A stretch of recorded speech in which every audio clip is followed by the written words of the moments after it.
This is it.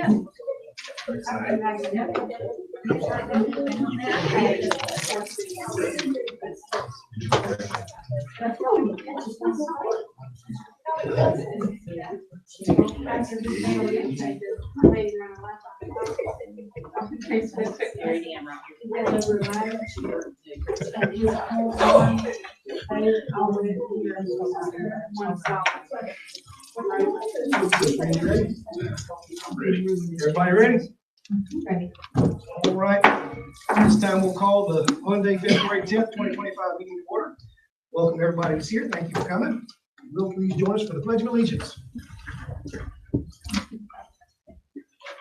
I pledge Allegiance to the flag of the United States of America and to the republic for which it stands, one nation, under God, indivisible, with liberty and justice for all.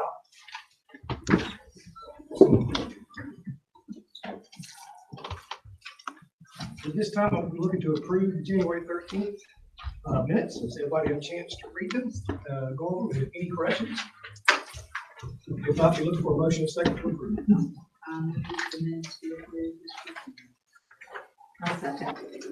Motion and second, all in favor say aye. Aye. Opposed, nay. Motion carries 7-0.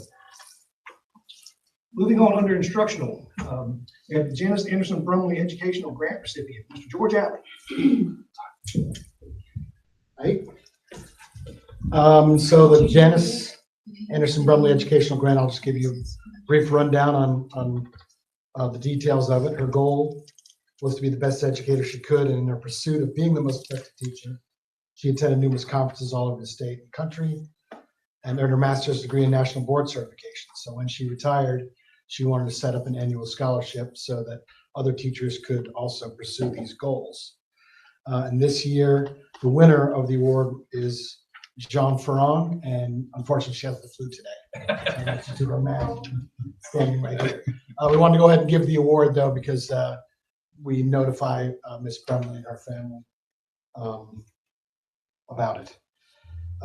So there's a certificate for her, and she also did send along some remarks that she wanted to make. So I told her that I would read those to y'all. She said, "Thank you so much for this opportunity to pursue her national boards. In the legacy of Janice, I plan to help teachers with national boards or other professional development, which encourages taking academic risks and encourage critical thinking, two of Miss Brumley's favorite topics. I worked with Janice for my first few years at Polk County Middle back in 2007. She was my mentor and classroom neighbor, and she sat in on my interview. Her compassionate nature, her care for kids, and her commitment to enlightening students to draw their own conclusions impacted my own educational practice, and I love being part of the 8th grade team, all of whom showed the utmost patience with me as a beginning teacher. Mrs. Holt, Mr. Eaton, Mrs. Newton, and Mr. Riddle. I'll forever be grateful for them. Whenever I felt overwhelmed and overrun, Janice would remind me and her students that every day was a new start and all we can do is do our best. I appreciate the opportunity to be able to honor her legacy and pay it forward. Ms. Brumley was more than a teacher and mentor. She was a legend. Thank you for all you do to support our students in our community." Okay. So I'll present that to her, and we'll get a picture of Mr. Green sometime this week. Perfect. And then while I have you, I just wanted to give you a brief update on what I'm doing is the grants and community partnerships, so that you knew the grants that we were applying for from the Community Foundation. We've got a professional development for school counselors, AIG summer seminars, a student intern for the agricultural program, Kirby Cup soccer camp in the summer, Bolt mentorship training, free band participation, and field trips. Those are all our first and second quarter grants. We apply for more in the third, and then we'll also be pursuing from grants outside the Community Foundation. Please, sir. Do you have any questions about any of that?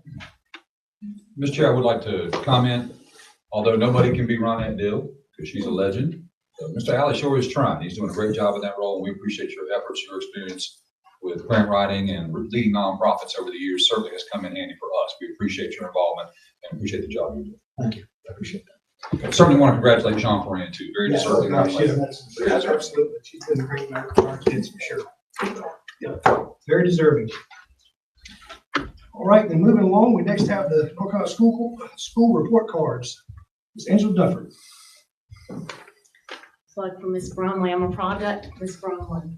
She was a tough lady, but she was quite an educator. She was doing it. Yes. So it's now time, I might need a drum roll for this one. It's now time for our report card. And as you see on the screen here, we do have Early College did place an A, and we do have several of our other schools that ended up with a C letter grade, and then Saluda is at a B, but you can see those there. There is a summary also that we could look at briefly.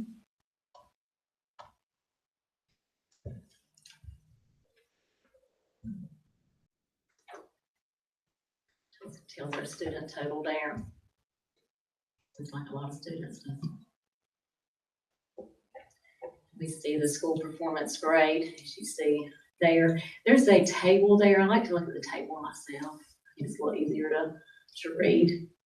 And it tells our letter grades as well there. And it also tells our growth status, how many actually met growth and how many did not. So we do have a room to grow, definitely. That is the summary. This is also, the report card is also on our school website. We have to publish, and each school has their own report card on their own website. Is there anything else you want to say? I'm gonna jump into small document, Ms. Duffer. I asked Ms. Duffer to make sure you guys were aware that this report card had been published. If you'll recall, when we covered our test results last calendar year, for the last years, I told you report cards took some time to come out, and it would be after the new year when they came. So I want to make you aware these are now live and in public. Dr. Schweitzer, if you could go back to the main report card page for just a second, I want to point out something. Let me be clear that in talking with our principals, our team, leadership team here, these are not the results that Polk County is used to. We've had that discussion as a board. We're not thrilled about that, and we certainly could throw an excuse here and there. We're not going to do it because at the end of the day, that doesn't help our kids. And so what you need to hear loud and clear is what you've already heard from Jan. We talked about continuous improvement, which is that we've been meeting with these schools. They've got plans to directly address these issues. I've been very impressed with some of the things that they've suggested and some of the things that are being implemented right now. But I think it's important for you to know that this information is out there, to go to that site and maybe play around with it, so that if you have any questions or concerns about the information, you can let us know. Dr. Schweitzer, you can tell the blue right there means that's a high growth school. The gray means that's a no growth, didn't meet growth, and the green means you met growth. If you'll click on Saluda Elementary for me for just a second. Just to give you an idea of what's out there for the school site, and keep scrolling down, it gives you these different types of information for that school. So if you want to dig deeper into what the historical marks were for that school or where we're at, there's a ton of information there. So I wanted you to see the overall district site. I wanted you to see some of the tables and charts like Angela, which she's working with. Some of our schools will present this information in different ways. And then certainly at the school level, you can dig down for that data. Again, we will continue to work with our schools on this information. It's important that we publicly communicate it out, not only to hold ourselves accountable because it's an expectation of a lot of grants and the things that we receive. I'm going to go on a little bit of an editorial comment or two here for just a second, if you don't mind. When we talk about things like grade level proficiency or career and college ready standards, I think a lot of times we act like this data and this testing is what we would call criterion referenced, right? There's XYZ things you need to know, and this many percentage of kids have now mastered this much percentage of those things. That is not our testing system in this state. It is certainly standards based, and the test questions that they write are supposed to be criterion referenced. But all of the data collection, norming, all those, obviously, the way that they massage the data out, the way it's reported, the way we're compared, and the way our scale scores are selected is norm referenced, which means it depends on how everybody else did. So in some ways, I want to be clear with that because I think they do too poor a job making the curriculum a mile wide and an inch deep. We talked about that before. I think that they emphasize a lot of proficiency and superficial numbers over growth, which is what we should really be worried about. And I think that this was set up a long time ago because you can sure make schools look a certain way if you want to by putting the data out this way. So that's my editorial comment. It has nothing to do with my staff or anybody else. But if we don't start really analyzing school outcomes from what do our students know and what are they able to do when they leave us, that to me is a much more important measure than a norm referenced, somewhat criterion referenced assessment given on one day of every year. So I'm just gonna say that to you. It's not an excuse. Polk County's not going down the tubes. Polk County schools are not doing bad. We are still top 10. And that's a good thing, but we're not used to being, where we are. We need to be a little bit better. And we owe our kids to make sure that we address those issues. Don't hear me trying to make excuses, but again, we're trying to focus on the important things for our kids. Questions about the report card? Right. Thank you, folks. Moving along, next we have the overnight field trip request. Mr. Green. Yes, sir. We got 2 on there. There may be a question, I'm sure there is and should be, about the early college because they said they had not found all their chaperones yet. I may know the director out there somewhat, and she indicated to me that they are almost up to their list. You can see they're not going to April. And so before I will release them on that trip, she has to give me the final list. She says she's very close and that right now people are sick and not getting back to her, but they will have a 1 to 5 ratio like they need to. So would offer these for board approval. The HOSA trip is with Emily Pereira. Good opportunities on both fronts, whether it's early college or HOSA. And I really think these experiences are very important to kids. So looking for approval. Questions on field trips? I'll make a motion that we accept both field trips with the exception that we have enough people for the early college. All right. I'll second. Motion and second. Any further discussion? Being none, all in favor say aye. Aye. Aye. Nay. Motion carries 7-0. Yep. Right, then moving on under administrative, we have a budget amendment. Mr. Green. Yes, sir. Mr. Lovelace. Thanks for asking. Ms. Lovelace is doing well.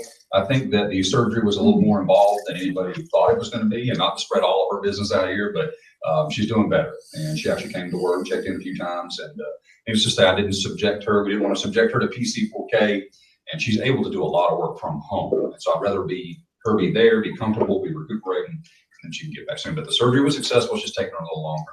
I don't know if anybody else like that. The surgery was successful. It takes a little longer. So under the budget amendment, as you can see, we're on to amendment number 3.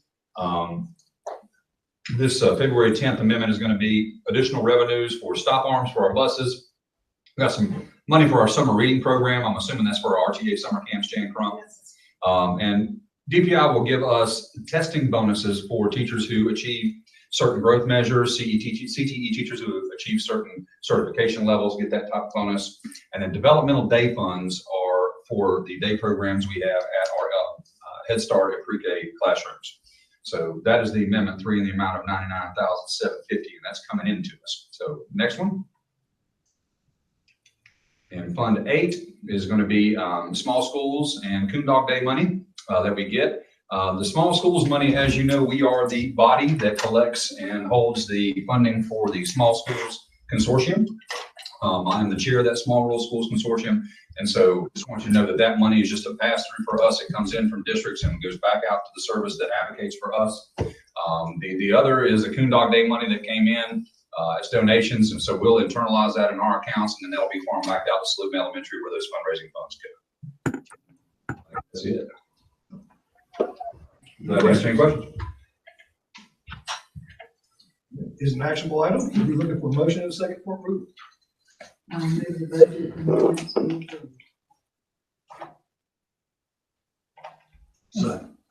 Motion and a second. Any further discussion? Being none, all in favor say aye. Aye. Mr. Stitch? Good eye. All right, got you. Motion carries 7-0. Next, we have the Head Start Continuation Grant. Ms. Kathy Hardy. Okay, first of all, I'm going to admit I had a typo that I just discovered when I was sitting over here. If you look at the application summary, this year it's actually 25-26, and it's the year 1 of the 2025-2030 grant period. So I apologize for that error, but I will correct that. Part of the application, I sent all of this to you ahead of time, so if you have any questions about it, just let me know. But you did receive the budget, which is a total of $803,117. $12,827 of it is restricted money for training and technical assistance. Polk County Schools has to come up with $1,780 in non-federal share. This is not hard for us to come up with because we can use the NC pre-K money that we get from that non-federal share. So we always, that's an easy thing for us to do. I gave you the budget categories. You can see that a good bit of the money does go for salaries and benefits as we pay all of our teachers on the state salary scale, teachers and teacher assistants. We do not have a high staff turnover, and I do believe that part of it is because we do that. We treat our preschool staff just as we do the, K through 12. So that's really important to us. The next section is the self-assessment, and what that is that we look at, this is ongoing. It's not once a year. All the time we're looking at how we can improve. We take input from staff, from parents, from principals, anyone else, anyone who wants to give us input. And we compile this data throughout the year. Some of the things on it is that we have new people in town as far as early childhood. We have Miss Tammy's and we have WNC Source. So one of the things that we want to do is to make sure that we have good relationships with them so that we can transition and feed from their programs into ours. We have a new curriculum that we implemented last year, so that's on the self-improvement plan. And then another one that we really do want to do this year is we want a preschool teacher substitute teacher training. So we've been working hard on that and with Odell so that we can get those substitute teachers in for some training because it's a little bit different in preschool. They truly are, it's hard to just do a lesson plan and let them go. So we want to do that training. And then of course our playgrounds, you know that we have a supplemental grant to do 3 playgrounds, Sunnyview, Saluda, and Polk Central. Those playgrounds will be demolished. So that is part of our self-improvement plan to improve the facilities. We also have program goals, and they're 5-year goals. They're very broad. There are 4 of them. We want to be committed to providing excellent care and services to all eligible children and their families. We want to comply with all of the Head Start performance standards as well as federal and state principles. We want to make sure that our children are fully prepared for kindergarten and future academic success. So that's just an example of the program goals that we have. We do have a training and technical assistance plan that actually supports the goals. Ms. Laura Jane, our education manager, is doing a wonderful job in beefing up our training and our support for our teachers. So these go hand in hand, the improvement plan, the program goals, and the training. They all are based upon data from each entity. So I asked for approval so that I can submit this to the Office of Head Start. It actually is not due until April 1st, but kind of like to do it ahead of time because if we do it ahead of time, they will give us feedback before the actual due date. So that, as we sure would like to have our money now. Questions? We'll be looking for a motion and a second for approval with the amendments. Make that a motion. Go ahead. I'll make the motion. I'll second. Motion and a second. Any further discussion? Being none, all in favor say aye. Aye. Okay. Motion carries 7-0. Includes me too, Mike. Sorry. Yes, sir. We did record your vote. Yep, we got you. Thank you, sir. Next, we have student transfer request, Dr. Schweitzer. I don't think there was any reason for us to take this one to closed session, was it, folks? I think it's pretty straightforward. Yeah.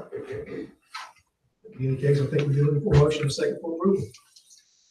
I move the transfer request. I'll second. Motion and a second. All in favor say aye. Aye. Aye. Opposed, nay. Motion also carries 7-0. Dr. Schweitzer, we will stick with you for the Saluda Storm Drain Repair Project. Thank you, Mr. Chair. Project repair. We are continuing to work through our damages resulting from Hurricane Helene. And as you guys are all well aware, Saluda was our hardest hit site with major projects that we've been working through. One of these projects that we are addressing certainly exceeds the board threshold dollar amount for repair. That is the sinkhole that appeared on Saluta's campus. That's an aerial shot from our drone showing kind of location-wise where that is. That is a symptom of what the actual problem is.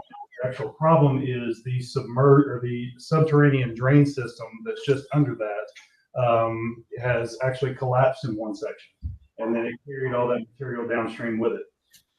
This may sound a bit familiar to our board because if you recall a couple years ago, we had an incident down on the main ball field where a section of that drain collapsed and needed to be replaced. This is the same drain system further upstream. So Hurricane Helene caused that collapse a little bit further up. With Champion Construction to actually dig in just behind the backstop, locate the drain where it had been replaced, the newer section, and then work upstream from there and identify the collapsed portion of it. So this is potentially a fund that we will be able to recover either through insurance, FEMA, or a combination of the two. This is on our FEMA projects list. I'm working closely with our FEMA project manager for recovery of these funds.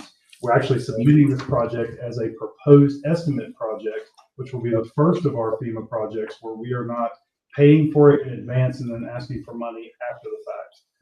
So this will be a bit new for us working down that avenue, but did want to highlight the two bids that came in on this particular project.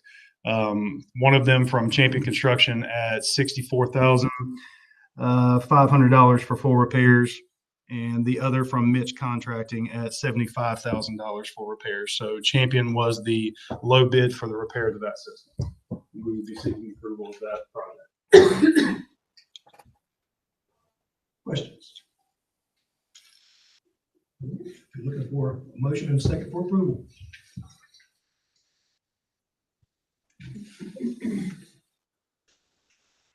So moved. You second, Daniel? Sure. All right. I don't know what you said. Any further discussion? Being none, all in favor say aye. Aye. Opposed, nay. We hear from Mr. Fitch.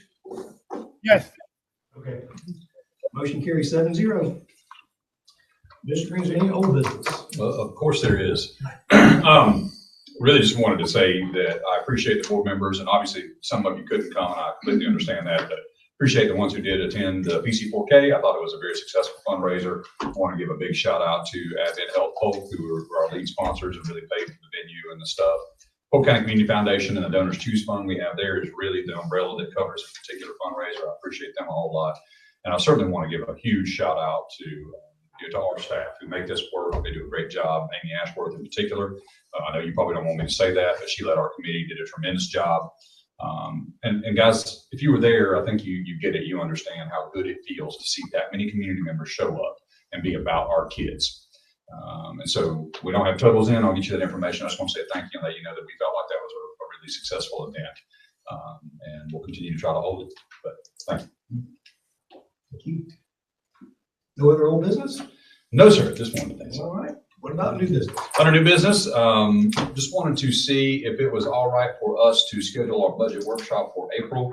I'll get back to you guys on maybe specific times and those things, but given where the calendar is, when I'm meeting with the county offices, sometimes we do that workshop in March, sometimes we do it in April. I think it's going to be better for us to do it in April if it's all right with the board. But I'll get back, if that's the case, and I'll get back to you guys on possible dates and times, just so I don't plan something that you're not able to attend, okay? More than likely, we'll be looking at that Monday meeting date in April, and like we usually do today, for example, back it up to 4. We started at 4, be done. Okay. If you'll make a note for me, please. But we need to make sure we nail that date down. Thank you, Mr. Chair. I think that's it for new business for me. All right. Then we have the information that was presented to the board. We have the January Head Start Policy Council minutes, January preschool monthly report, pre-K financial report, the monthly financial report, month-to-date credit card report.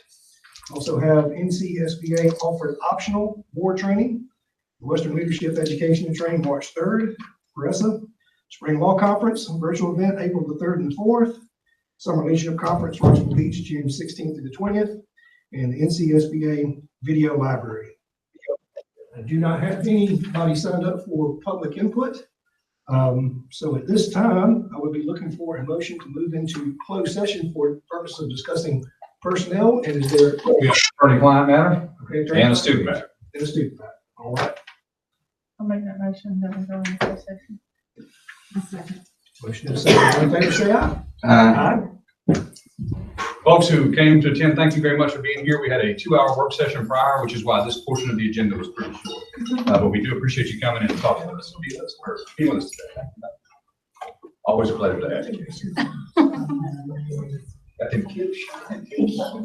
Got them kids shining, right?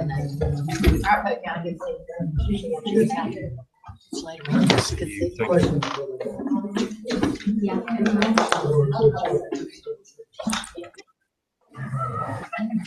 Sheriff's Department.